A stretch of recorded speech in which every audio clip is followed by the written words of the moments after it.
And finally, a word of wisdom for the new wig and gown wearers. They must not be seen to do anything that impeaches the credibility of the standard of the practice. While aspiring to make wealth, they shouldn't be in a haste about it. They should take their time so that they don't crash. They should not go with the whims of the client. You know, it's your duty as the lawyer to the client to tell him that no, this limit we cannot cross.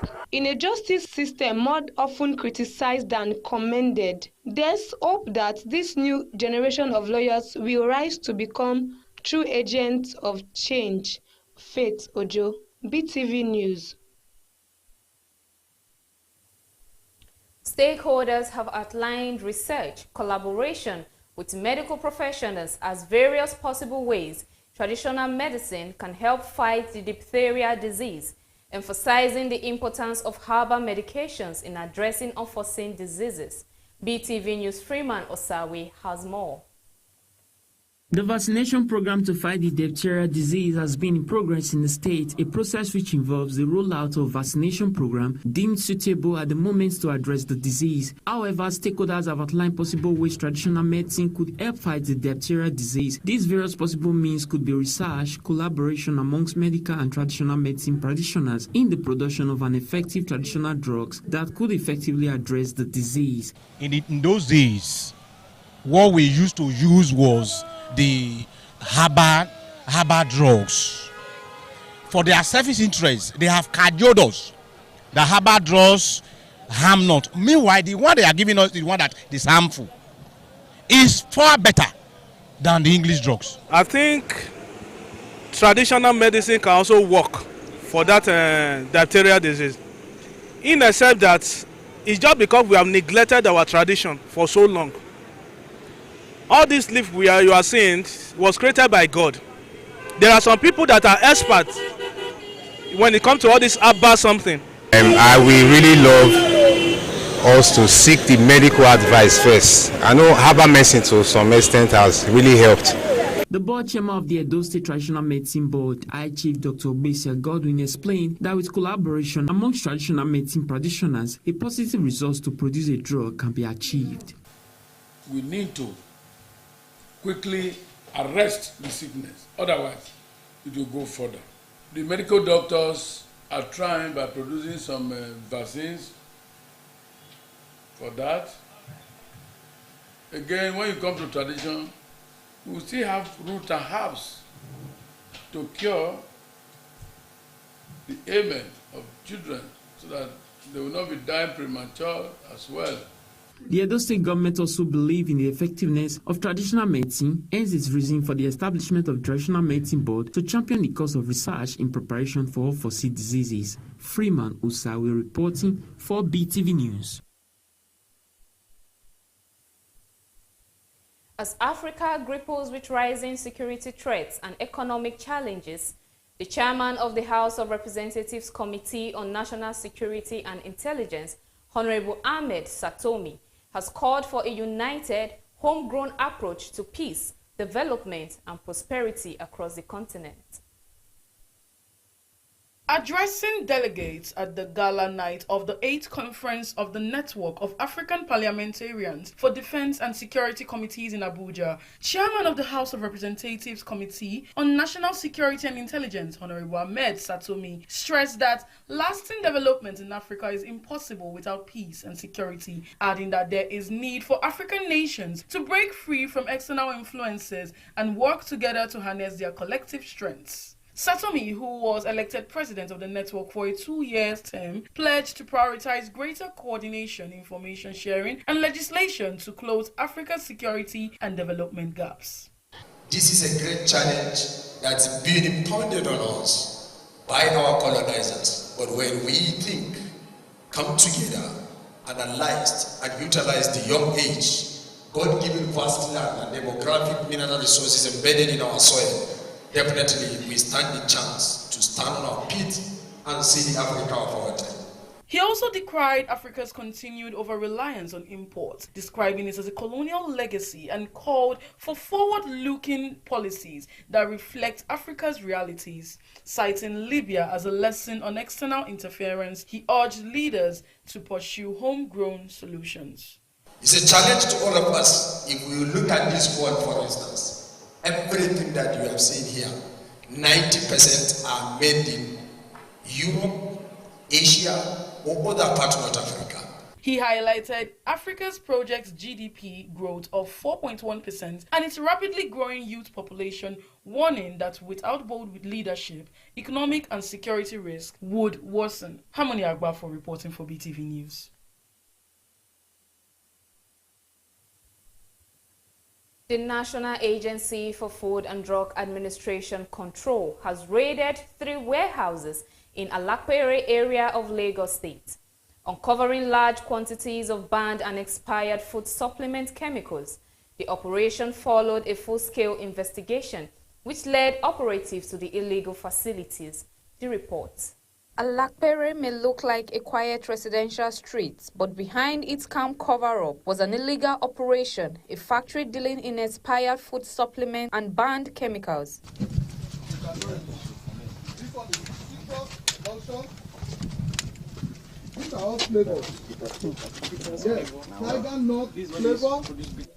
Responding to intelligence reports, NAFDAC operatives stormed the premises, exposing the illicit activity taking place across 3 adjoining buildings, all reportedly owned by one individual. Everything you see here, they are all full grade. Every one that you have here. And every single one is expired. And that is the only business he does. Nothing. He doesn't have NAFDAC permit. He doesn't have anything. And he has been doing a very clandestine way. He came to hide inside here. You know how difficult it was for every one of you to even get your way here. At the time of the raid, the prime suspect was nowhere to be found, but NAFDAC confirmed that 3 individuals had been arrested in connection with the operation. NAFDAC says the search for the main suspect is ongoing and assures the public that he will be brought to justice. We see dangerous chemicals here that is used for insecurity and that is not supposed to be handled by any businessman. It's supposed to be handled only by government and direct end users. We can see most of them here. There are a lot of food grade products like the one we saw in that vehicle. Something that is additive for food, expired. The number of people are going to go into this very one because the investigation have just started. The major culprit, yes, we will get it. Where will it run to? However, we are able to discover this very one here in Lagos, Alakpere, that we discover this very one here. Every other one will be discovered, and we are going to come after them. There is nothing they are going to do. Their end is very, very, very near. The only thing they can do is to maybe stop. Just stop wickedness. It has to stop. Gosgift Omone reporting for BeeTv News.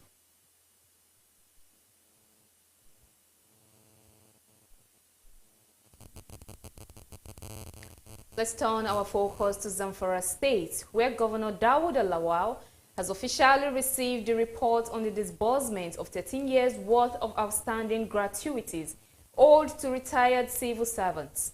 The total sum paid out exceeds 13 billion naira, benefiting thousands of retirees, including members of the judiciary. The report. For over a decade, many retired civil servants in Zamfara State endured severe hardship, living in frustration and financial distress due to the prolonged non-payment of their gratuities and pensions. Several pensioners recounted experiences of humiliation and neglect after serving the state diligently, with some sadly passing away before receiving their entitlements. The situation began to shift following the assumption of office by Governor Dawood Lawal in May 2023. The administration initiated a comprehensive process to address the backlog inherited from previous governments. Now, a major milestone has been achieved. Governor Lawal has received the report from the Joint Committee on the Authentication and Payment of Backlog Gratuities. According to the report, 8,735 retired civil servants have been paid, including retired judges and other judiciary staff. The total disbursed amount stands at 13.4 billion naira. When we took over, workers' salaries were not paid for over 3 months. And sadly, retirement benefit and gratuities have not been paid since 2011.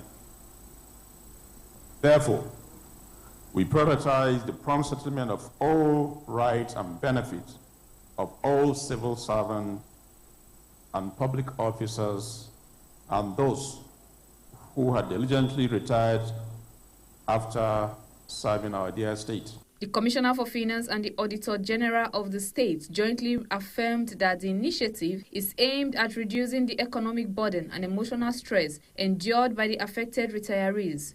They emphasized the administration's commitment to social justice and welfare. This exercise is not merely an administrative milestone. It is a moral imperative, a testament to your administration's unwavering commitment to justice, transparency, and welfare of our senior citizens who have served this state diligently and loyally. Your Excellency, upon your assumption of office, the plight of our retirees quickly become one of your key concerns. Many of these individuals have waited in hope, some for over a decade, for their rightful entitlements. In addition to the payments, Governor Lawal has inaugurated the Zamfara State Pension Reform Committee, which is expected to oversee and implement lasting structural reforms in the state's pension system, ensuring that such delays do not reoccur in the future. Based on what happened in the past, and we're trying not to repeat history, to make sure there's process in place. Because once there's process in place, like I said, no matter who comes after me, he won't be able to change anything. So the most important thing is putting that process in place so that we will prevent future occurrence of what happened to our retirees. Some of the beneficiaries who spoke at the event expressed deep gratitude to the state government. They described the payments as long-awaited relief and pledged their unwavering support and loyalty to Governor Lawal's administration. Gosgift Omone reporting for BeeTv News.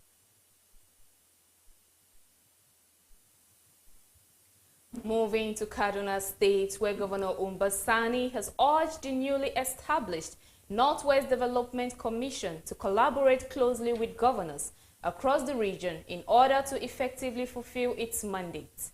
The governor gave the charge during a courtesy visit by members of the commission's board, led by its chairman, La Abdul. The reports. Governor Umbasani has called for strategic collaboration between the Northwest Development Commission and state government within the region. He made the call while receiving the commission's leadership team at the government house in Kaduna. According to the governor, the commission's success will depend largely on its ability to design and implement programs that reflect the actual needs of the people. He emphasized that only through active engagement with state governors who are directly in touch with grassroots realities can the commission make meaningful and lasting developmental impact. Governor Sani stated that aligning with state priorities will prevent duplication of efforts and ensure that resources are efficiently deployed for maximum benefit across the 7 states of the Northwest. The governor pledged full support for the commission's operations and reiterated the importance of transparency, clear timelines, and structured implementation plans. He added that sustainable development in region requires coordination, accountability, and measurable outcomes. With the governors, because we are the people that know what our people generally need. We know the deficit, we know the areas of investment. If you sit down as a board and come up with programs without really working with us and coming up with common agenda and programs, you may not succeed. This is my position. You may fail because we are not going to support you and our people will not own it. Whatever you want to do, we want the people to own it, to support it. And meaning we must look at the need assessment. You have to know what we need to look at what the people want. And you can only get that from the governors, I can assure you. But having said all these things, we are ready to give you 100% support. The Northwest Development Commission was recently established by the federal government to address long-standing developmental challenges in the region. Its mandate includes promoting infrastructure development, tackling poverty, improving education and healthcare, and addressing insecurity across the Northwest geopolitical zone. Gift Omone reporting for BeeTv News. And now moving to the business world, where Dangote Petroleum Refinery has announced a reduction in petrol prices from 840 naira to 820 naira per litre. This marks a cumulative price cut of 60 naira within 1 week, following an earlier reduction from 880 naira. Details of these and more from the business world. The refinery said the move aims to make petrol more affordable for Nigerians amid easing global crude prices. Earlier prices hike had been attributed to geopolitical tensions between Israel and Iran, which previously pushed crude above $90 per barrel. With crude now below $70, retail prices have started to drop. Petrol was selling at between 875 naira and 890 naira per litre in Lagos and Ogun State as of Tuesday. The company spokesman Anthony Chejina confirmed the new country price, adding that Dangote remains committed to stabilizing domestic fuel supply and reducing pump price in line with market realities. Four Nigerian insurance firms, AXA Massat Insurance PLC, Consolidated Hallmark Holdings PLC, Linkage Assurance PLC, and Sunu Assurance Nigerian PLC, projected a combined after-tax profit of 14.1 billion naira for second quarter of 2025, down 29.9% from 20.1 billion naira recorded in second quarter 2024. Despite an increase in projected revenue to 117.3 billion from 56.72 billion, the firms anticipate lower profitability due to significant foreign exchange losses in first quarter 2025. They collectively recorded an FX loss of 101 million naira compared to a gain of 3.4 billion naira in quarter one in first quarter 2024, with only AXA Mansard posting a gain of 2.3 billion naira. The NGX Insurance Index reported a 5.22% year-to-date return in H1 2025, reflecting weak sentiment in the sector. First price movements in 2025 show Consolidated Hallmark down to 2.98 from 3.06 naira, Sunu Assurance down to 5.14 naira from 5.75, AXA Massat slightly up to 9.25 from 9.22, and Linkage Assurance unchanged at 1.50 naira. The federal government has unveiled a $32.8 billion investment plan under the Mission 300 Compact aimed at providing electricity access to 300 million unserved people across Africa, including Nigeria. Minister of Power Chief Adebayo Adelabu disclosed the plan during the Mission 300 stakeholders engagement in Abuja. The initiative includes $15.5 billion in expected private sector funding. The government aims to make the sector bankable by transitioning to cost-effective tariffs while implementing targeted subsidies for vulnerable citizens. Adelabu highlighted key reform priorities addressing 4 trillion naira in outstanding subsidies to power generation companies, improving generation capacity, expanding transmission infrastructure, and strengthening the national grid. Distribution reforms will be supported through the Presidential Meter Initiative and the World Bank's Distribution Sector Recovery Program. And that's it on Business News tonight. Freeman Usawe reporting for BeeTv News.